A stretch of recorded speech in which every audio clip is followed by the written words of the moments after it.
अस्सलाम वालेकुम दोस्तों, मैं थोड़ा मेज़बान मियाँ मुहम्मद अफजल भट्टू। अज मैं थोड़े वास्ते लिया जनाब छोटी जी मशीन है जनाब मुंजी कट्टन वाली। तो साढ़े इलाके जनाब 1509 की कटाई शुरू हो गई है जनाब। अज तरीक है मेरा ख्याल है भाई 9 सितंबर 2020। यह मशीन है जनाब SR स्काई रोड प्रो।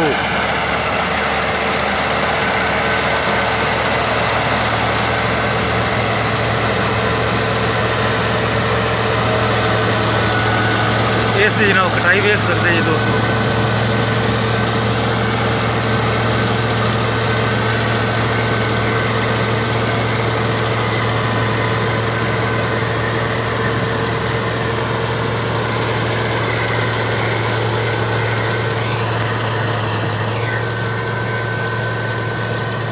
जनाब पराली जी है ना जोने की ये फुल निकलती पई है।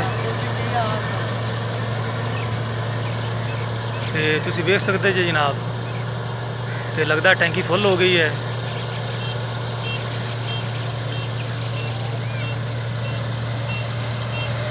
जनाब अगर फुल हो गई तो उतारेगा, लेकिन मेरा ख्याल है नहीं हाली हुई।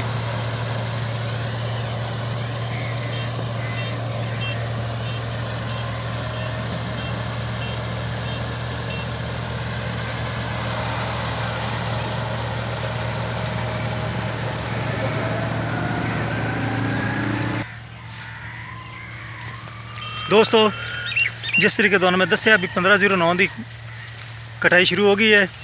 तो एक मैं गल अपने ज़रूरी दसना चाहना किसान दोस्तों नूं, जेड़े दोस्तों ने भी ये अगेती बिजाई की है ना 1509 की, वो वेख सकते जनाब हालत की हुई है।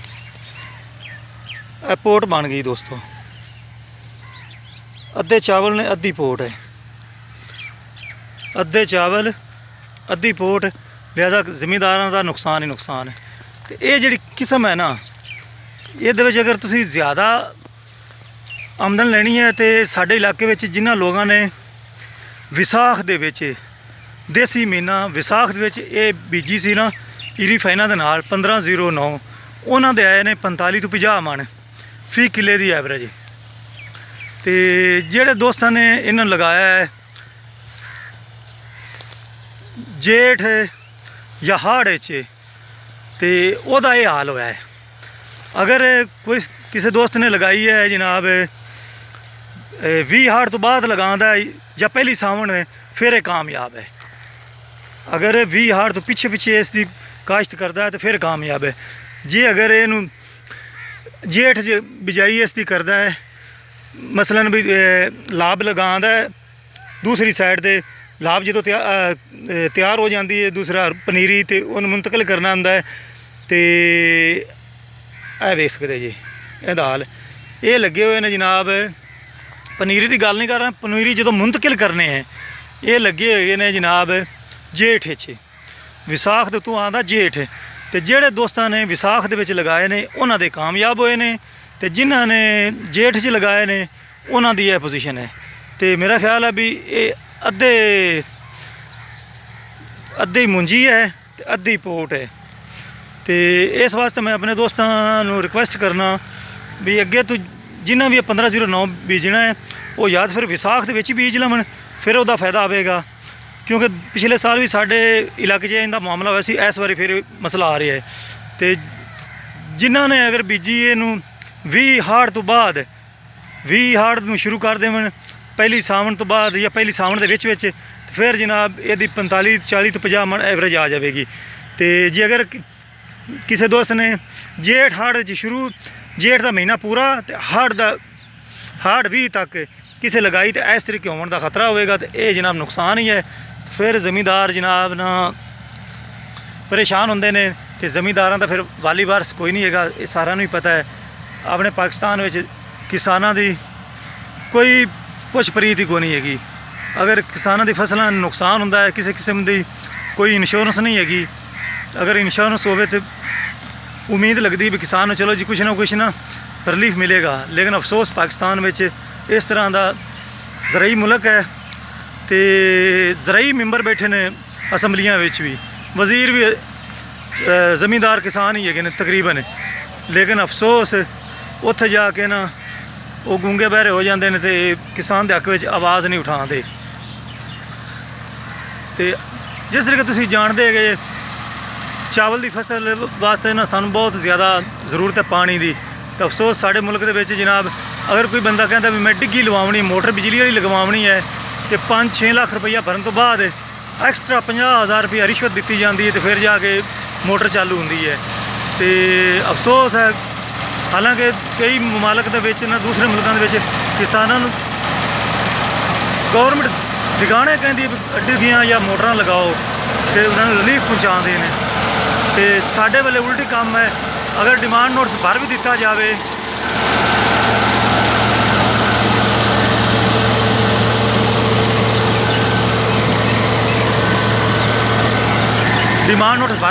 ਤਾਂ ਫਿਰ ਵੀ 50,000 ਦੀ ਰਿਸ਼ਵਤ ਲੈਂਦੇ ਨੇ ਜਨਾਬ। ਤੇ ਜ਼ਮੀਂਦਾਰਾਂ ਦੀ ਆਵਾਜ਼ ਕੋਈ ਵੀ ਨਹੀਂ ਉਠਾਉਂਦਾ।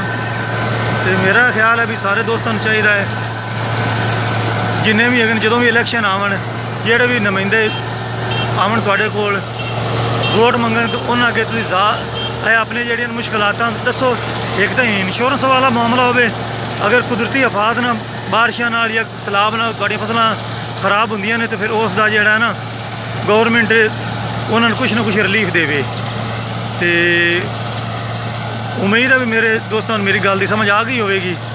ਤੇ ਲਾਜ਼ਮੀ ਤੁਸੀਂ ਆਪਣੇ ਜਿਹੜਾ ਹੈ ਨਾ, ਆਪਣੇ ਆਪਣੇ ਇਲਾਕੇ ਦੇ ਜਿਤਨੇ ਵੀ MPA ਨੇ, ਜਦੋਂ ਇਲੈਕਸ਼ਨ ਦਾ ਟਾਈਮ ਆਵੇ ਤੇ ਆਪਣਾ ਤੁਸੀਂ ਜਨਾਬ ਨਾ ਸਵਾਲ ਜ਼ਰੂਰ ਉਠਾਉਣਾ ਹੈ, ਤਾਂ ਕਿ ਅਸੈਂਬਲੀਆਂ 'ਚ ਤੁਹਾਡੀ ਨਾ ਆਵਾਜ਼ ਉਠਾਈ ਜਾਵੇ। ਤੇ ਆਹ ਵੇਖ ਸਕਦੇ ਜੀ ਜਨਾਬ, ਕਬੂਟਾ ਹੈ ਲਿਖਾ ਹੋਇਆ ਹੈ ਪਿਛਲੀ ਸਾਈਡ ਤੇ।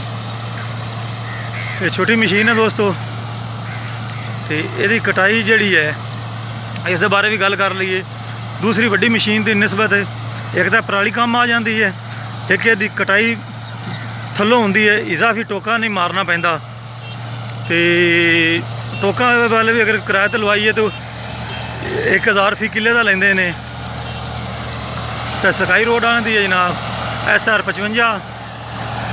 ਤੇ ਇਹਦੀ ਜਿਹੜੀ ਮੁੰਜੀ ਹੈ ਨਾ, ਇਹ ਬੜੀ ਸਾਫ਼ ਨਿਕਲਦੀ ਹੈ। ਤੇ ਇਸ ਦਾ ਜਿਹੜਾ ਰੇਟ ਹੈ ਦੋਸਤੋ,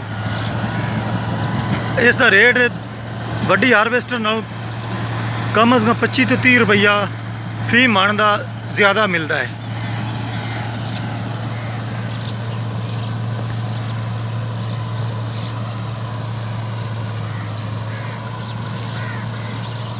ਆ ਵੇਖ ਸਕਦੇ ਦੋਸਤੋ, ਬਿਲਕੁਲ ਸੜੇ ਪਏ ਨੇ ਮੁੰਜੀ ਜਨਾਬ।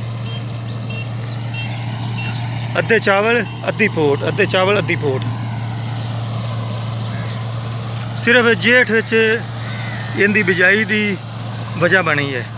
ਤੇ ਗਰਮੀ ਵਿੱਚ ਇਹਦੀ ਕੋਈ ਜਰਮੀਨੇਸ਼ਨ ਹੁੰਦੀ ਹੈ, ਕ੍ਰਾਸਿੰਗ ਦਾ ਟਾਈਮ ਹੁੰਦਾ ਹੈ। ਤਾਂ ਕ੍ਰਾਸਿੰਗ ਦਾ ਟਾਈਮ ਗਰਮੀ 'ਚ ਆ ਗਿਆ, ਜਿਹਦੀ ਵਜ੍ਹਾ ਨਾਲ ਇਹ ਪੋਟ ਬਣ ਗਏ ਤੇ ਵਿੱਚ ਚਾਵਲ ਨਹੀਂ ਬਣਿਆ।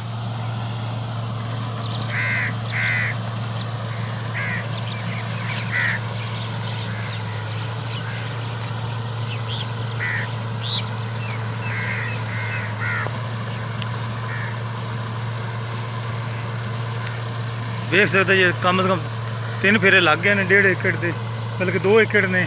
ਹਾਲੀ ਤੋਂ 15 ਮਣ ਨਹੀਂ ਹੋਏ। ਇਹ ਟੈਂਕੀ ਨੂੰ ਫੁੱਲ ਹੋ ਜਾਣਾ ਚਾਹੀਦਾ ਸੀ, ਪਰ ਹਾਲੀ ਕੋਈ ਨਹੀਂ ਮੇਰੇ ਖਿਆਲ ਹੋਈ।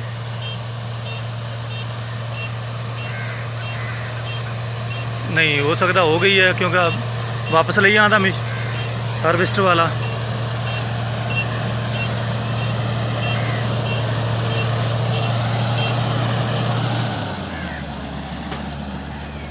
आप देख सकते हो ये दोस्तों,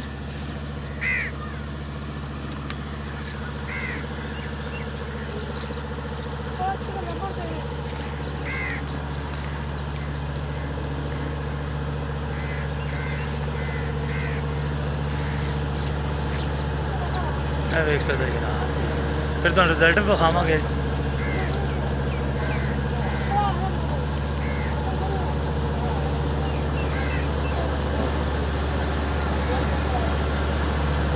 मशीन देख सकते हैं।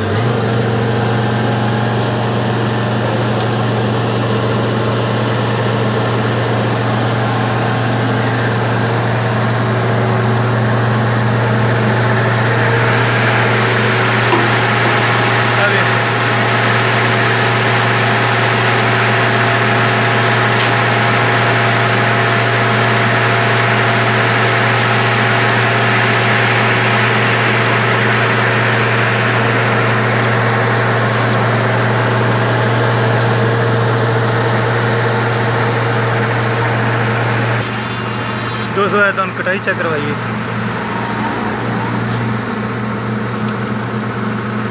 अब एक दोस्तों बहुत ही साफ है तो वधिया।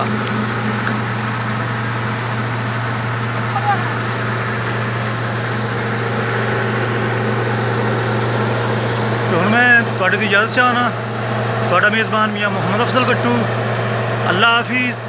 पाकिस्तान जिंदाबाद।